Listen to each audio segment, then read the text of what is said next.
এই যে 4 নম্বর ভিডিওটা দেখছেন, এই 4 নম্বর ভিডিওটা হচ্ছে সেই ভিডিও যে ভিডিওতে 4 জৈশ কমান্ডার খতম হয়ে যায়, সেই ছবি আমরা দেখাচ্ছি।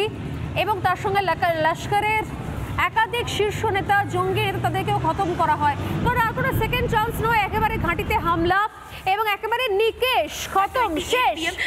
এবার ভিডিও নাম্বার 5 আসছে পুঞ্চ সীমান্তের পাক পোস্টের ধ্বংস হওয়ার ছবি। এই ছবিটা রাতের ছবি, রাতে পুঞ্চ সীমান্তে যেখানে পাক পোস্ট ধ্বংস করা হয়েছিল।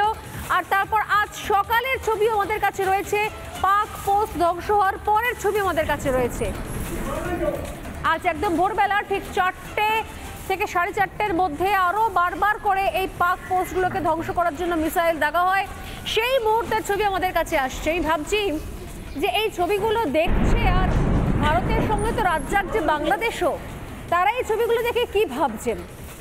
তারা অনেক সময় বলেন, প্রকাশ্যে বলেন পাকিস্তানকে তারা সাপোর্ট করেন, পাকিস্তান নাকি বাবা, পাকিস্তান নাকি সাহায্য করবে, পাকিস্তান নাকি ভারতের বিরুদ্ধে তাদেরকে শক্তিশালী করবে। এই তো পাকিস্তানের অবস্থা।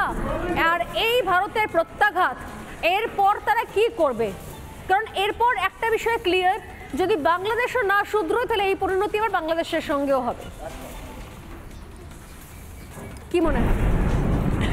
এই দুর্বৃত্তের সরকার মোহাম্মদ ইউনূস, আমার মনে হয় তারও বোধহয় রাত্রিরে ঘুম হয়নি। এবং যে জঙ্গি সংগঠনগুলো এবং মৌলবাদী সংগঠন বাংলাদেশে এই সারা রাত এই টেলিভাইজড যে আমরা প্রিসিশন অ্যাটাক দেখেছি, তাদেরও মনে হয় ঘুম উড়ে গেছে।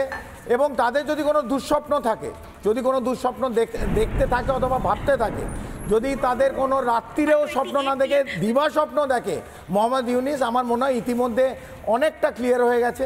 এবং যদি তারা কোনোভাবে এই জঙ্গি নাশকতার মধ্যে ভারতের পূর্ব দিকে কিছু করতে যায়, কিছু করতে গেলে একইভাবে যা হয়েছে তার থেকে আরও ভয়ানক কিন্তু পূর্ব সাইডে হবে। আমার মনে হয় এইভাবে ওরা আর এই স্বপ্ন, দিবা স্বপ্ন ভারতের দিকে দেখবে না, বিশেষ করে বাংলাদেশ। তবে পাকিস্তানের আরও দুর্ভোগ আছে বলে আমার মনে হয়। পাকিস্তান যদি যে লাইন অফ কন্ট্রোলের আশেপাশে যে সিভিলিয়ান টার্গেট এম করছে, তার প্রত্যাঘাত যদি আমরা শুরু করি, বিশেষ করে পাকিস্তান মিলিটারি ডিপ অ্যাসেটের, যেটা অলরেডি লাইন অফ কন্ট্রোলে আমরা দেখতে পাচ্ছি। ইতিমধ্যে পুঞ্চে বিভিন্ন যে পোস্ট, পাকিস্তানি পোস্ট, সেগুলো হামলায় গুড়িয়ে দেওয়া হয়েছে।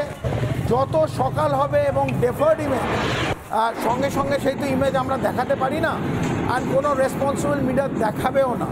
তো আমরা ইতিমধ্যে দেখতে পাবো লাইন অফ কন্ট্রোলে, আমি শিওর স্বর্ণালী, আরও প্রচুর পোস্ট এর মধ্যে ভেঙে গুড়িয়ে দেওয়া হয়েছে। শুধু সময়ের অপেক্ষা, এই ছবিগুলো আসবে এবং ভারতবাসী, 140 কোটি ভারতবাসী এই টিভি স্ক্রিনে, রিপাবলিক বাংলা স্ক্রিনে এগুলো বারবার দেখবে এবং আজকে সবাই হাসবে যে এই যে দিওয়ালি আমরা কালী পুজোর পর করি, আজকে কিন্তু সেই দিওয়ালি সার্থক হয়েছে।